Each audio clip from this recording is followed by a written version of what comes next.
여러분 안녕하십니까? 안녕하십니까? 네, 오늘 시간에는 국경경비대 사령부에서 5년 동안 복무를 하다가 2018년에 탈북한 김현우 씨 모시고 국경경비대 사령부에서 있었던 이야기들 한번 나눠보도록 하겠습니다. 네. 근데 그 현우 씨가 복무한 부대는 하늘 쳐다보면서 비행기 감시하는 부대잖아요. 네. 근데 다른 국경경비대에서 벌어진 사건들도 다 알 수 있어요? 다 할 수 있죠. 요즘에는 또 북한에도 막 그 인트라넷 보고망 속도가 굉장히 빨라요. 네. 그래서 김정은이 또 전 나라를 또 쉽게 감시를 하려면 또 당자금을 풀어서 그 인트라넷을 쫙 깔고 아마 인민위원회 군단까지도 그 인트라넷이 다 들어가 있고 요즘에는 또 원격 교육도 하고 있어서 사회나 군부대나 그 인트라넷 보급 속도가 굉장히 빨라요. 그러니까 인터넷 통하면 국경경비대 오늘 무슨 일이 벌어진 사건 사고 네, 병사들 그렇죠. 다 볼 수 있어요? 예. 오. 제가 있을 때 당시가 이제는 벌써 한 5년 전인데 5년 좀 더 됐죠. 그때만 해도 대대까지도 인트라넷이 다 들어가 있는 상황이라서 김정은이 지시가 딱 떨어지면 바로 사령부에 그 즉실로 딱 날라오고 그 1시간 만에 그 대대까지 거기서 바로 전송 가능한 거죠. 나름 뭐 애썼네. 네. 네. 그러면 저 2011년에 입대했다고 했잖아요. 네. 일단 국경경비대가 병력이 어떻게 돼요? 전체? 한 여단이 한 4개 여단이 돼요. 네. 신의주에 뭐 31여단, 29가 만포 있고 25여단이 해산에 있고 예. 27여단이 한북도에 있고 그래서 그러니까 총 4개 여단이 있죠. 매 도마다 국경 네. 도마다 한 개 국경 도마다 여단. 한개 여단이 여단. 사실 사단 편제죠. 우리는 사단이 없고 인원수 사단보다 보면. 예, 사단 좀 인원수 비슷하게 했죠. 한만 명? 예.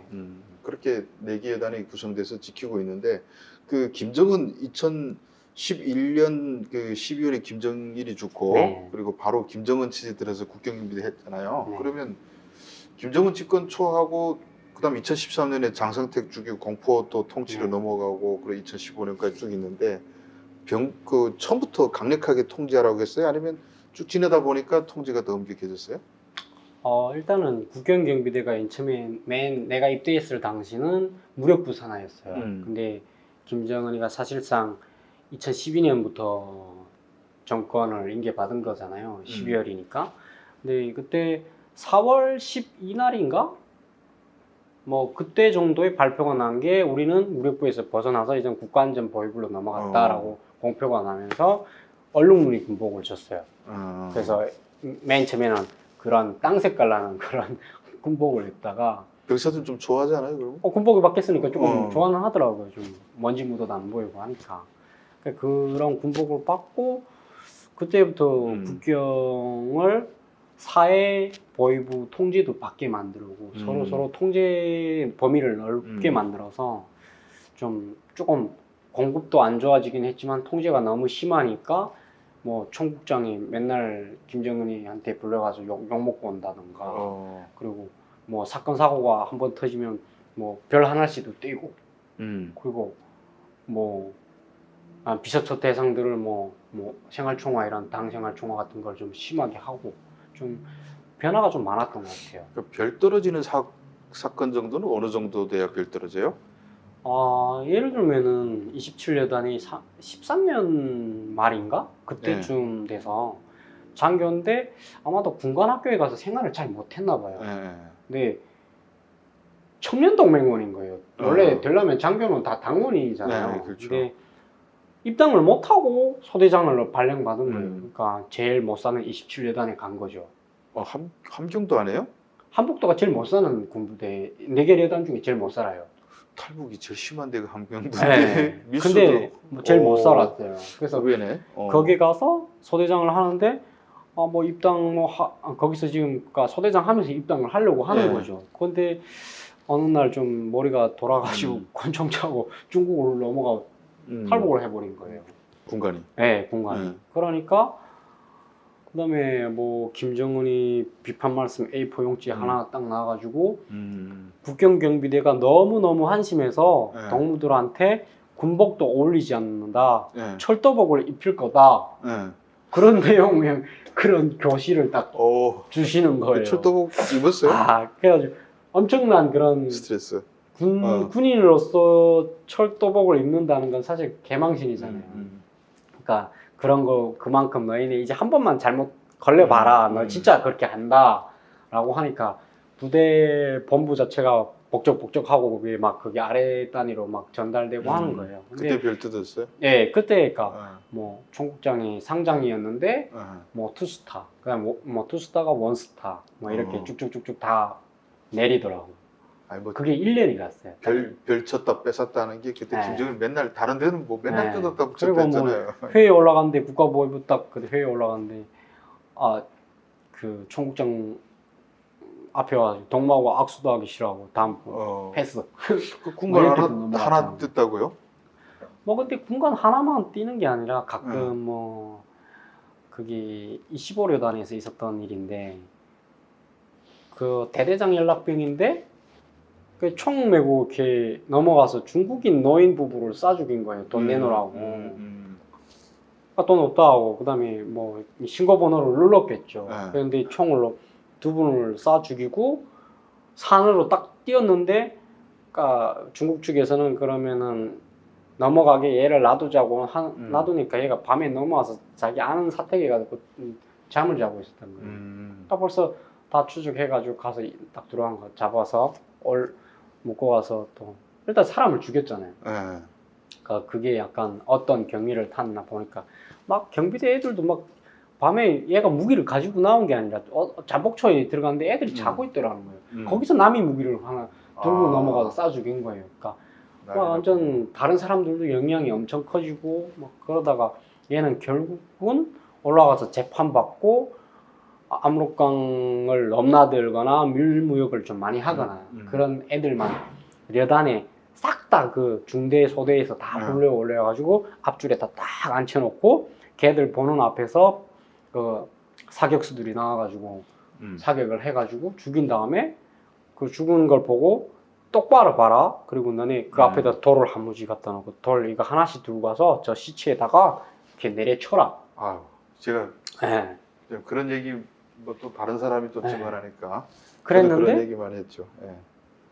그거 했는데 애들이 실제로 사람이 뭐 총살한다 라는 소리를 듣다가 실제로 봤는데 막 토하더라는 거예요. 구토를 하더라는 거예요. 그거 피를 보고 막 하는데 그러니까 거기서 막 엄청난 애들이 스트레스를 받고 또 그 파장이 결국에는 지휘관한테 가니까 그런 걸로 인해서 계속 별 하나씩 띄우고 하는 거죠. 좀 뭐 얼뻔하게 갔다가 잡혀는 경우 있어요? 갔다가? 와 그런 얼빠한 사람들도 진짜 있었던 것 같아요. 제가 제 고향에 진짜 가까이 있는 그 장교였었는데 그 사람은 약간 그 대대 뭐 입당 뭐 초보당 한다면 정당함이 있잖아요. 후보당. 정당심이 뭐 대대에 갔다가 부대로 복귀하는 과정에 약간 술 취해가지고 북한에 우리 그런 거 있지 않습니까? 자동차 딱지랑 군대는 딱 경례 딱 하면 차를 세워주잖아요. 뭐 대체로. 그런데 이 사람이 압록강을 이렇게 건너가지고 중국도로에 가서 격리를 한 거예요. 이렇게 딱 그러니까 차 세워달라고. 취해서 모르고 갔나 이렇게.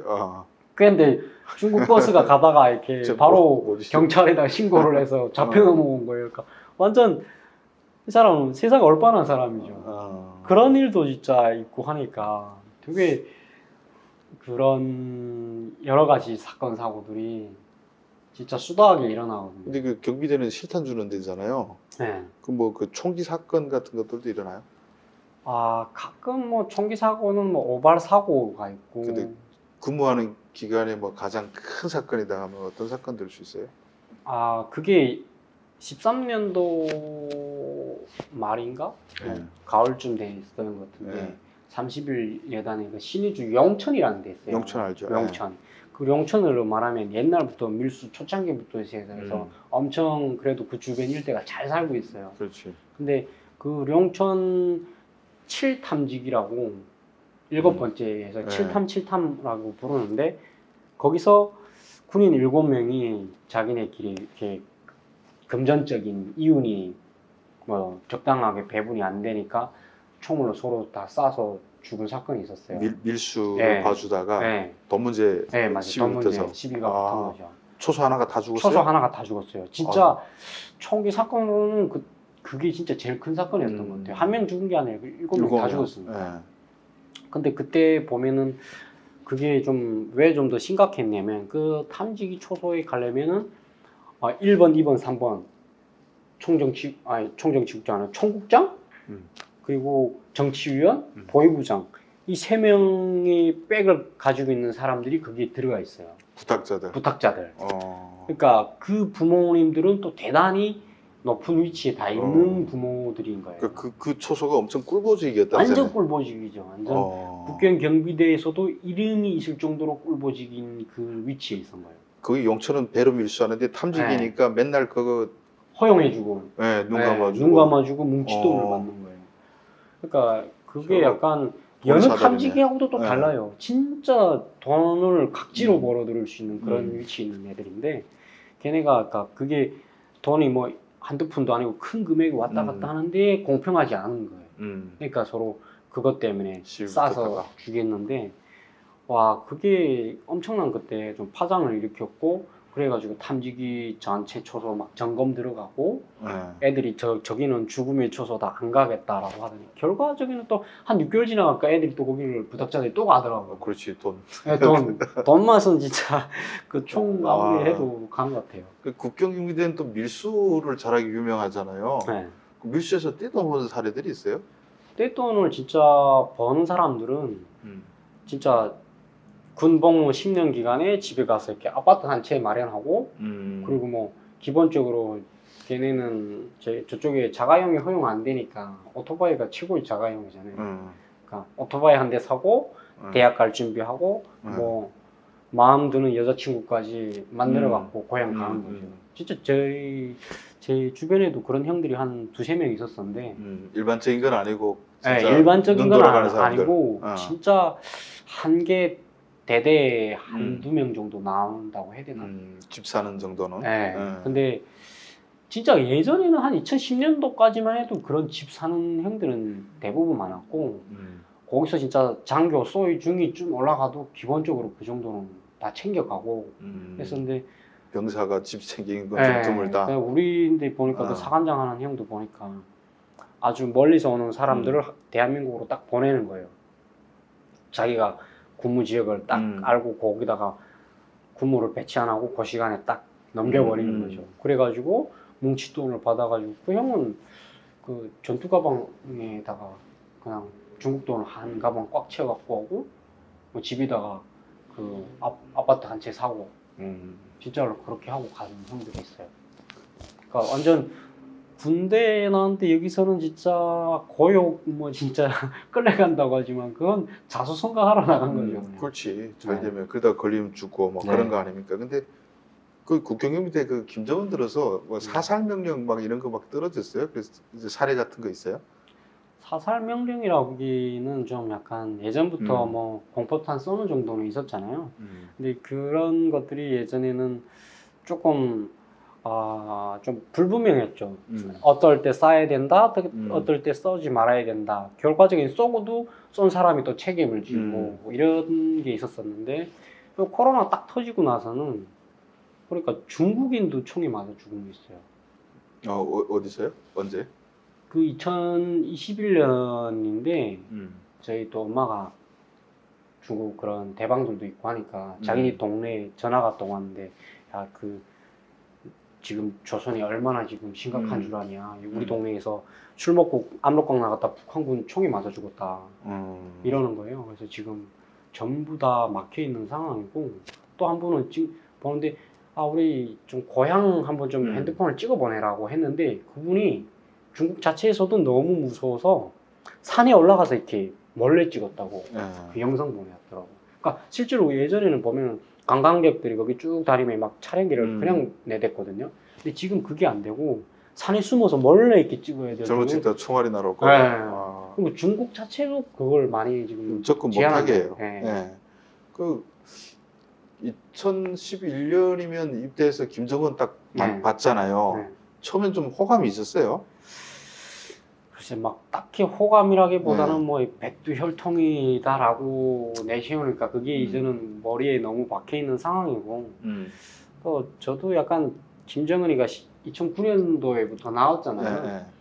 그러니까 그때부터 아 저분이 그래도 저 김정일이 뒤를 이을 사람이로구나라는 게 약간 머리에 살짝 밖에 있은 상태고 하니까 김정일이 죽은 것도 사실은 몸 상태를 보니까 뭐 우리 2011년도 2월. 죽기 전에 있잖아요.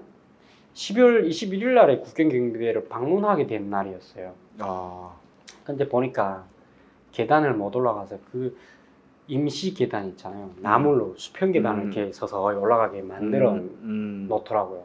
그러니까 12월 21일 날에 한 2003년도인가? 그때 그 날짜에 경비대를 한번 방문한 날짜예요. 그러니까 그날을 맞춰서 다시 지금 오는 날로 계기가 잡혀져 있었던 거예요. 그러니까 그걸 딱 봤는데 저기를 못 올라갈 정도면 이제 죽을 때 됐구나. 예, 죽을 때 됐구나라고 생각한 거죠. 근데 아닌 게 아니라 5일만 있으면 우리 부대에 오게 됐는데 죽은 거죠. 그러니까 뭐 김정일이 죽은 것도 사실은 너무 거기서 갑작스럽다고 얘기를 하니까 그렇지 사실 마음속에는 갑작스러운 게 아니었거든요. 근데 그렇다 보니까 다음 때는 또 뭐 김정은이가 될 거다라는 것도 했고. 근데 올 것이 왔구나. 네, 근데 또 북한에서 또 이미지 정책 엄청 많이 하잖아요. 막 김정은이가 뭐 성형 수술을 많이 해서 김일성을 닮았다. 근데 실제로 그 김정은이 사진 딱 나왔을 때 김일성하고 너무 비슷한 거예요. 그러니까 사람들이 어쩔 수 없는 우리 뭐 미래를 책임질 사람들이다라고 순진한 사람들은 그렇게 생각을 했던 거죠. 그러니까 별 변화가 사실은 없었어요. 진짜 저 사람이 잘할까라는 생각이 약간은 좀 김정일이보다는 잘할 거라고 생각했어요. 하도 김정일이 그러니까 왜냐면은 김정은이 스위스 유학했다는 것도 저도 알았어요. 그러니까 유학도 했으니까 사실 북한 우리 남한에서나 중국에서나 언론 같은 것들이 암암리에 누구 말을 거쳐서 넘어온 게 약간 이런 소문이 많이 돌았어요. 김정은이 5년 만에 개혁 개방을 할 거다. 10년 만에 개혁 개방을 할 거다. 이게 기대가 엄청났어요. 그러니까 김정은이는 확실하게 강폭 정치를 할 거다라는 그 기대를 사람들이 많이 하고 있었어요. 근데 2013년 장성택 죽이면서 확 깼죠? 와 그때 부대에서 분위기는 어땠어요? 어느 날 갑자기 뉴스가 딱 나오더니 그 사람이 고모부 장석택 동지 뭐 이러던 게 그자는 뭐 이렇게 존칭이 바뀌어 버리는 거예요. 근데 사람들이 약간 그 사람이 약간 그 김정은의 자리를 엿보고 있어서 막 그랬다 반당 반이면 문자다 막 이런 온갖 감투를 다 씌워버리니까 우리는 그걸 객관적으로 이해를 할 수가 없는 거예요. 그냥 그렇구나라고 받아들이는 거죠. 그래서 그렇게 다 들어보고. 근데 그때 당시 막 그게 여기 남한에서 또 방송을 하는 게 제가 그때 좀 수신기를 좀 들었어요. 라디오를 들었는데 북한의 정치는 장성택이가 이끌어 나가야 정상적인 궤도에 들어설 거다. 이런 내용의 남한 방송이 좀 꽤 많이 올라왔어요. 그러니까 우리 입장에서는 야 우리 그걸 들어봤을 때만 해도 약간 좀 이게 아니라고 생각했는데 진짜로 장성택이 나쁜 놈이었나 보다. 오히려 우리는 그렇게 오히려 해석을 한 거죠. 그래서 장성택 죽고 나서 뭐 돌아간 걸 보니까 우리 국경경비대잖아요. 그러니까 장성택 아버지 54부 아버지들이 다는 게 많았단 말이에요. 저희 부대들 안에서도 하루아침에 한 두세 명이 없어졌어요. 하전사들만. 병사들이 없어졌어요. 그러니까 아버지가 54부 다녔던 거예요. 그 아버지 따라 다 끌려간 거죠. 그냥 묻지도 말고 그냥 없어졌다고 하니까 그냥 없어서 가보다라고 생각하는 거죠. 그 이후에 현역철도 총사라고 막 그랬잖아요. 네. 그 부대 있을 때 어떻게 알았어요? 현명철이 왜 죽었다 그랬어요? 나 그때 진짜 맹장 수술하러 병원에 갔는데 아시고 갑자기 지금 눈 떴는데 지금 아니 현영철이 죽었다는 거예요. 총살해버렸다는 거예요. 뭔 소리노 했는데 그 현영철 친동생이 저희 부대에서 상급 보위지도를 했어요. 근데 그 보위지도를 하니까 딱 형이 뭐 진짜 포스터 그때 올라가 있고 엄청난 위치에 올라가 있으니까 그 사람이 부대에서 엄청 셌어요. 그 사람이 어깨를 쫙 뻐그라지게 진짜 다 펴고 다니고 원스타들도 그 사람한테 안녕하세요라고 어. 막 인사할 정도였어요. 국방 말하자 장관의 동생이니까. 네, 장관이 어. 동생이니까 막 그래가지고 그 사람이 그 형이 그 사실 올라가서 몇 달 안 돼서 그렇게 됐잖아요. 그러니까 이 사람이 이제 서서히 발전의 길을 걸을 거다. 어. 그렇게 이야기를 하고 있었는데 딱 죽으니까 동생이 그냥 동생 가족해서 진짜 검은 벤츠가 들어와서 검은 차가 그냥 쫙 실어간 거예요. 그런데 그게 횃불 짚어줘. 예, 한 보름 만에 되돌아왔어요. 살려는 줬구나. 예, 동생은 동생은 살려줬는데 뭐, 별 다 떼고 어. 군부대 노동자로. 어. 그러니까 제대돼서 원래 고향을 가라고 하는데 나 고향 못 가겠다. 실제 나 왜 여기 죽은지는 알았어요? 졸아서 죽었다고 했어요. 졸았어. 저는 행위 그리고 나서 정치 상학 시간에 졸 수가 없었어요. 저희가 저는 거는 진짜 반당 반혁명적인 행위고 실형에 대한 모독이다. 네. 그래가지고 저도 그 이후부터 졸리는 것도 못 자고 진짜 밑에 전사들 자면은 막 찔러놓고. 근데 그런 과정 거치면서 희망을 가졌다가 서서히 무너져 갔겠네요. 조금 너무 공포스럽다. 근데 뭐 결과적에는 군대 안에서 그런 누군가를 총살하면은 생활총화 무슨 뭐 정치상화 그런 빈도로 해서 엄청나게 횟수를 많이 해가지고 교양 사업을 해서 엄청나게 막 그 내부 결속을 막 하잖아요. 이놈은 죽어야 될 놈이고 우리는 더욱 단합해야 된다. 김정은이 둘이 뭐 이런 내용으로 막 하잖아요. 그러면은 또 서서히 그런가 보구나라고 이렇게 생각을 하게 되는 거죠. 세뇌가 참. 네. 근데 제가 진짜 이게 나라가 아니다라고 생각했던 거는 17년에 형을 이복형 죽였을 때 있잖아요. 그거 저도 죽이자마자 뭐 저도 금방 일주일 안으로 들었어요. 북한에 그 소문 다 퍼졌겠네요. 북한 사람 알 사람 다 알아요.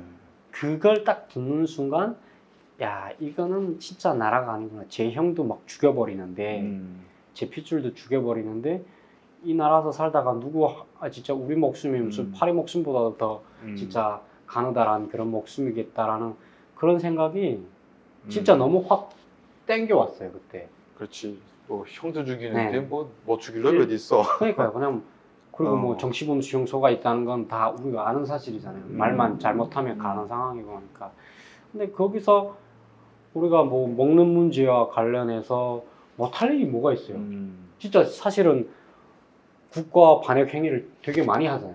근데 그게 다 먹는 것과 관련된 일이니까. 다 살려면 또 불법을 해야 되는 상황이고. 그러니까 그렇게 생각해봐도 내가 언제까지 그 먹을 것을 위해서 내 목숨을 내놔야 된다라는 그게 너무나도 좀 억울하고 좀 그렇더라고요. 그래서 좀 탈북의 그런 길로 쭉 마음이 자, 이제 이어지죠. 그 탈북 얘기를 우리 너무 길어지니까 다음 시간에 하고 그때 한 가지만 더 묻고 싶은 거 있는데 한국군 같은 경우는 이게 예전에 뭐 구타 이런 게 많았는데 북한군의 구타가 어때요? 야, 제가 진짜 안보 강의를 몇 번 갔었어요 여기서. 근데 여기 군인들도 참 그걸 많이 물어보더라고요. 구타가 어떻냐라고 하는데 일단은 지금 김정은이 들어와서 사건 사고 종지부를 찍겠다 안에서 구타가 있어요. 구타의 종지부를 찍겠다라고 했어요. 뭐 나름대로. 네, 그러니까 김정은이 들어와서 사실상은 이 구타가 엄청나게 많이 줄었어요. 실제로 줄었어요. 제가 군대를 입대했을 때는 그냥 주먹질하는 게 그냥 거의 매일 맞았어요. 네, 그게 그냥 전문 뭐 잘 나가는 뭐 상관이 그 이미지가 그거예요. 주먹질 잘하는 거. 그게 잘 나가는 쫓아불러다가 때려놓고 군대장이에요, 완전. 그랬는데 김정은이 들어와서 딱 그렇게 하니까 우리 총국에 자동차 관리소 사관장 잡혀가고 뭐 전화부대 뭐 사관장들이 대부분 많이 깜방에 들어갔어요. 저 병사 중에 제일 센 사람이니까 마음대로 때리다가 잡혀. 마음대로 때리다가 들어가 버린 범벅이로. 거죠. 근데 이게 국경에 보면은 우리는 총국이 큰 울타리잖아요. 장교들이 엄청 많단 말이에요. 그 사람들한테 정치 행정 보위가 다 서로 다른 사람들이 있으니까 좀 누군가가 많이 보니까 이게 구타가 잘 안 되잖아요. 거기서 군인이 사민을 때렸다? 진짜 큰일 나는 거예요. 군대가 군인을 때린 건 좀 아무것도 아닌데 사민을 때린 건 진짜 아무것도 아닌 거예요. 아무것도 아니고 큰일인 거예요. 진짜 그건 영창 가야 되는 거예요. 그 정도로 구타에서 그렇게 왔는데 실제로 천국에 있다가 내가 딱 제대돼서 고향에 갔는데 내가 국경경비대에 있었음에도 불구하고 국경경비대 보이지도한테 제가 맞았어요. 3인이자 나는 3인 신분이잖아요. 근데 그 사람은 군인이 신분임에도 불구하고 주먹질을 하는 거예요. 그러니까 지방에는 그런 게 통하지 않아요. 그러니까 평성이라는 거는 평양하고 가깝고 또 원스타 이런 사령부에 또 사령부 있으니까 그 분위기가 먹히는데 지시가 좀 바로 먹히지. 네, 근데 그 쭉 변두리 하부 말단 가면은 그 산골에서 누가 누구를 때렸는지 핸드폰도 안 터지는데 그걸 신고했다가 어떻게 또 알아요? 10년 또 시달려야 되니까. 네, 그러니까 그게 안 되더라고요. 그래서 북한군에 구타가 없다고 구타가 믿는 사람들이 없다. 많아요. 근데 저도 실제로 뭐 제 사례를 딱 좀 얘기를 해야 좀 사실은 좀 음. 실감 나잖아요. 저는 일단은 군대 나와서 한 3번 정도 맞았고 한 3번 정도 때린 것 같아요. 적게 맞았네 그러면. 아, 전 진짜 적게 맞은 게 막 가정적 분위기 10명짜리 초소니까 진짜 가정적 분위기거든요. 그러니까 웬만하면 말로 해결하자 하고 그랬었는데 사관장 교도를 갔는데 거기서 한 번 맞았어요. 거기 가보니까 우리는 사실 그렇잖아요. 부대 안에서 그래도 이렇게 복무순위로 센 거잖아요. 거기 상관없더라고요. 주먹이 센 순서로 상급이더라고요. 그래가지고 거기서 한 번 맞았는데 내가 2년 만에 거기를 가서 되게 어린 나이 가니까 내가 제일 막내였던 거예요. 그러니까 막내 취급으로 살자니까 너무 많이 힘든 거예요. 그 봤는데 나보다 2년 위 형이 거기서 지금 대상질을 하고 있는 거예요. 그래서 이거 안 되겠다. 나도 이거 여기서 주먹을 써야 되겠다. 그래야 내 위치를 찾겠다라고 하고 거기서 그냥 제일 센 그 형하고 맞짱 떴어요. 그래서 어진간히 서열정의가 되는 거예요. 군대 안에서도 막 그런 거고 진짜 수컷들만 모아놓으면 원래 그렇지 뭐. 예, 아무튼 구타 얘기하다 보니까 더 길어졌는데 다음에는 우리 현우수가 탈북을 왜 5년 만에 하게 됐는지 이거 한번 들어보도록 하겠습니다. 긴 시간 동안 시청해 주셔서 진심으로 감사드립니다. 감사합니다.